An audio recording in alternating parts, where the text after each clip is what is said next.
Magicians, we love our playing cards. We love shuffling playing cards. We love doing tricky tricks with playing cards. So this list is the top 5 card moves that everyone should learn and that you can do. Whether you are new or old to Magic, you can do these moves, and we have tutorials for each of them. So this is going to be a compilation video. We're going to go through and rank each of these card moves. In a way, a lot of these can function as tricks in themselves, but they are all sleight of hand, and you'll see a basic rundown of each of them. Fuller tutorials for each of these are on the channel, so you can go check those out after the video if any of these interest you. But for now, let's get into the ranking. These are the top 5 card sleight of hand moves.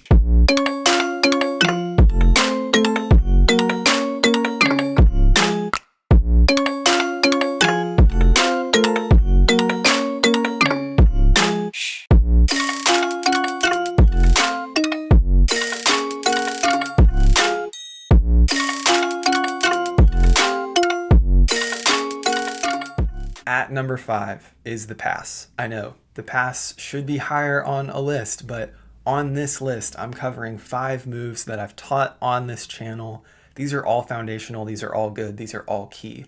And so in this version of the ranking, I'm gonna put this at number 5, but the pass is still a great move. Many magicians would say it is a very foundational move, a very essential move. You are switching 2 halves of the deck secretly in order to get a card usually to the top, a selected card. So let's get into the tutorial now. This is the Hermann Pass, the one I like to do, and we're going to give you a brief rundown of it now. So we're starting here in our dealer's grip. We're coming over the selected card with a break, biddle grip with our dominant hand. Remember that I am left-handed. And we're going to start executing the pass by shifting down into these 3 fingers. It's gonna kind of feel like you're pulling with your pinky. I think that's one of the main drivers you'll see. Pulling down with your pinky, and then your index is straightening up a bit like you see. Your thumb stays here, and then look, it just comes over, and then this is when this packet can kind of start to move a little bit, and you square up. So in going over my movements here again, I just wanted to add some amendments and technicalities. So when I see myself doing this to others and practicing it in the mirror, there's a few things I naturally find myself doing to achieve this to an even stronger effect. This first one is optional. Sometimes I tilt forward a bit. This helps to cover the move and bring it all back together. So depending on your angles and the situation, you can do more of the straight approach, but you have it as an option too to lift with your thumb and tilt the top packet forward and cover your angles in that way. It's just an option you have. Another thing I find myself doing is turning my hand, especially if I'm trying to use this as a visual change and not just something that passes under the radar. But you can also do that as sort of a square up move. So I come down here, and as I'm completing the move, I turn up, and you can even kind of square up the deck just to make it look more natural. So here's a bit of how that would look in motion.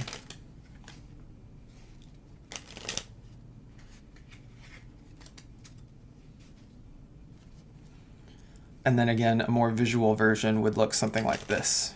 The card goes inside, and it comes to the top. The next trick on our list, and the next trick you get to learn, is the double undercut. Yes, I'm putting the double undercut above the pass. Again, that's just in my opinion and in this version of the list. When I am feeling the heat, sometimes you're in the heat of the moment and you don't need to do a pass. You don't need to do anything fancy. You just need to get the card lost and then control it back to the top so you can do what you need to do. But let's get into the tutorial now for that double undercut move. So let's say you have a card selected and you want it to be controlled to the top of the deck. Well, here's what you can do.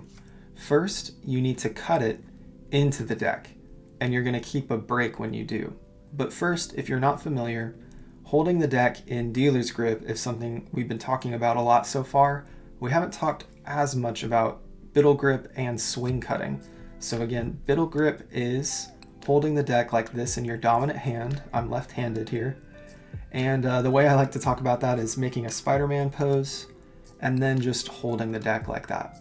From Biddle Grip, you're able to use your index finger to pull up a packet of cards, pinch it with your subordinate hand, the hand you would usually hold cards in dealer's grip in, and you're going to transfer it into dealer's grip.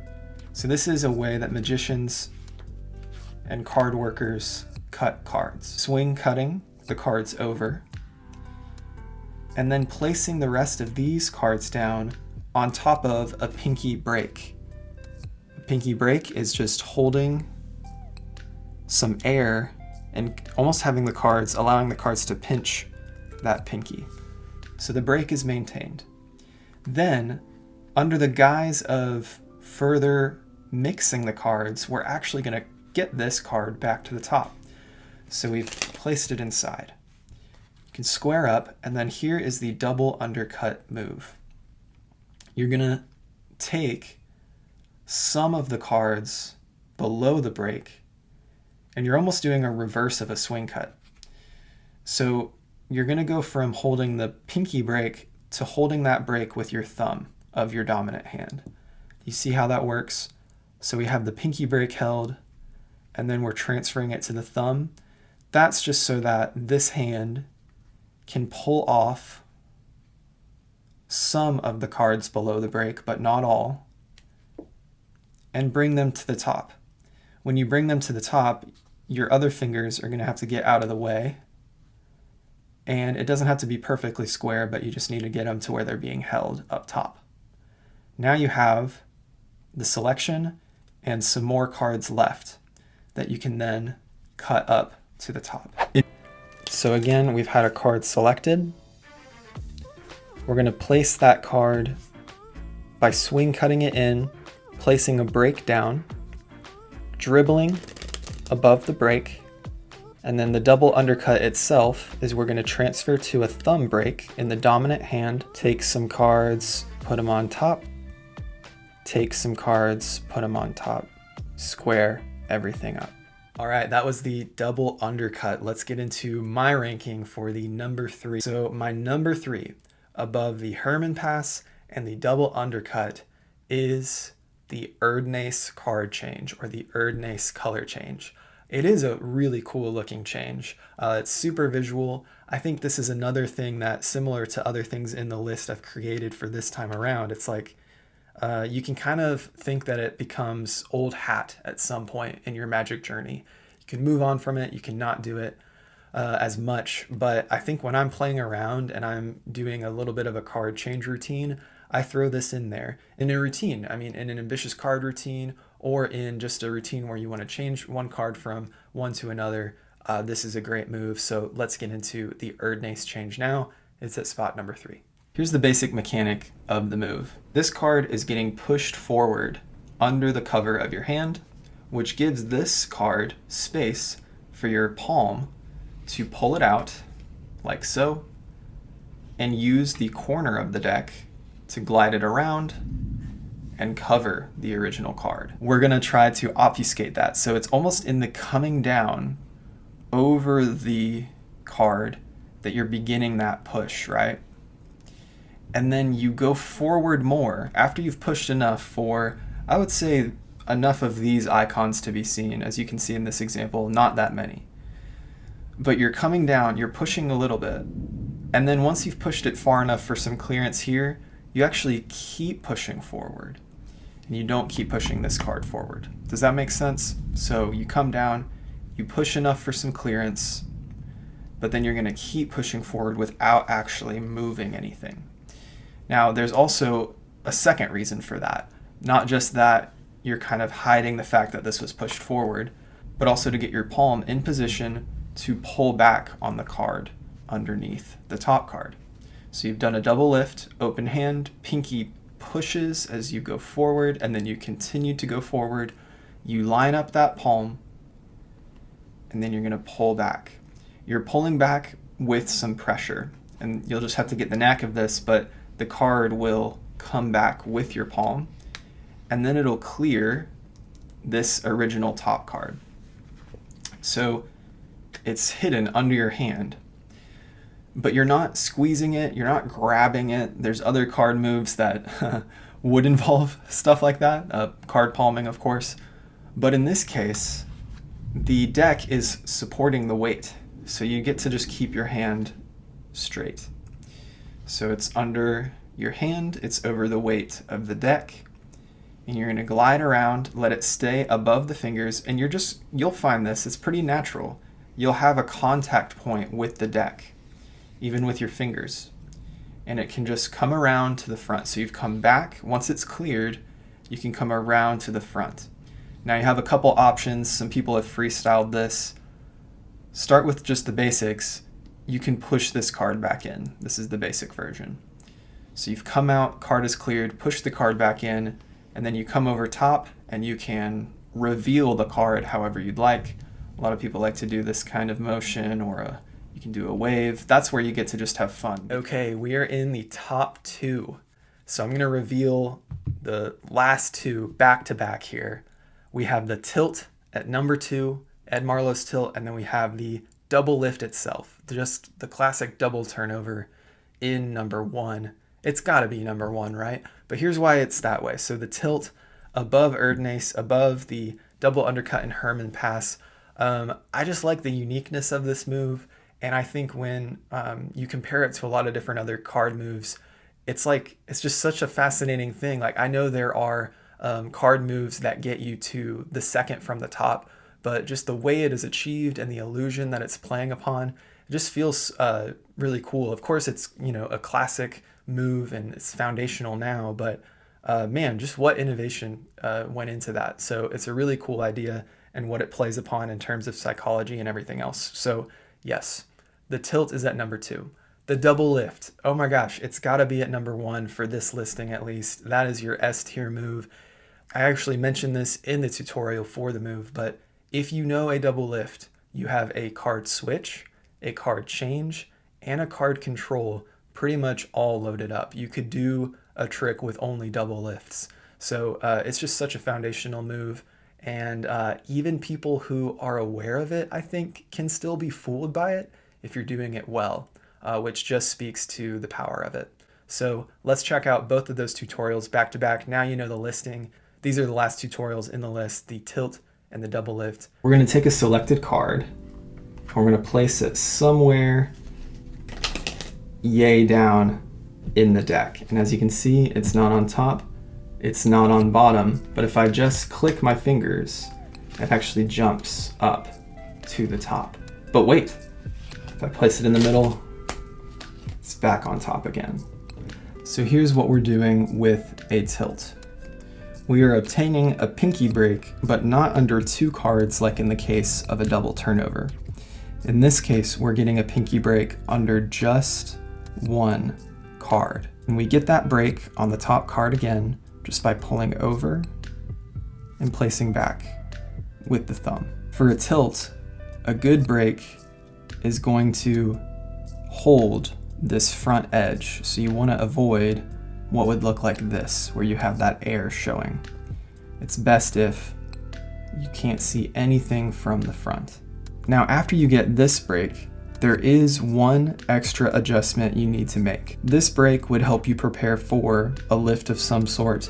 Of course, it's only under 1 card at the time, but it would help you with the lift. We want it to assist in the other kind of name for this move, which is the depth illusion, right? And so to create this depth illusion, we're actually going to also let some air come under this side, and you'll see another perspective on this as well so you can understand. But we're coming underneath here, and then we're also going to let it pop on the thumb side so that some air is created on this side as well. Let me show you from this side now. We've done this part so far. You're also going to allow some air to come under the thumb. So you've gotten your break. You're going to also push down a bit with your index on the very front, right underneath that angel. If you can see the bicycle design there's an angel right here. Right sort of underneath that, I'm pushing down just enough so that the air pops under this side of the card as well. What that gives you is this entire area where you can put something in there. But from the front, you can't even see that. So again, that get ready is like so. As you can see, there's not a whole lot of adjustment needed to get that side ready to go. From here, we are placing the card seemingly into the middle of the deck, but there's two things that are happening here. First is this push-through subtlety, where we are purposefully pushing against the edge of a card or two so that they come out, and then we push them back in with our index finger. That's going to look like a bit of an accident, but that actually sells the fact that the card is going in somewhat low. So again, you push on some cards, they go out, and you push them back in. Then you can do the actual placement, which is second from the top. So you place it in second from the top, it goes in, and then you come over, and I like to dribble half of the deck down just to further sell the idea. We have our selection, tilting our hand back, we're getting our break by pulling with the thumb, and then we're using the index's pressure to get the whole area secured. Show off the card, tilting your hand far back enough for your angles, pushing some cards through, readjusting, placing the card back in, square up, dribble. So a double lift or double turnover is exactly as it sounds. You are turning over two cards as though they are one secretly. So let's walk through it step by step. The first portion is getting those two cards together and ready to turn over. The second portion is, of course, turning them over. To get ready, there's a lot of different methods you could do. Here's how I get these two cards ready to go together. They're going to obtain a pinky break, meaning there's a little bit of a gap held underneath a certain number of cards, in this case 2. You'll notice that from the front, you cannot see this break. So there's different discrete ways to do it. The one I really like that I feel is very discreet is to do a thumb count that transfers to a pinky break. Here's what that looks like. I'm counting down with 2.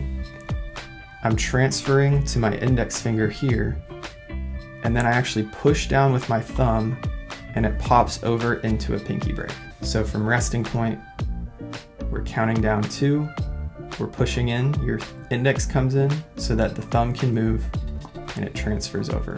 A little up closer, 1, 2, push in with thumb, index comes in so thumb can transfer, and it pops into a pinky break. The execution looks something like this. So let's break that down and get into all the idiosyncrasies.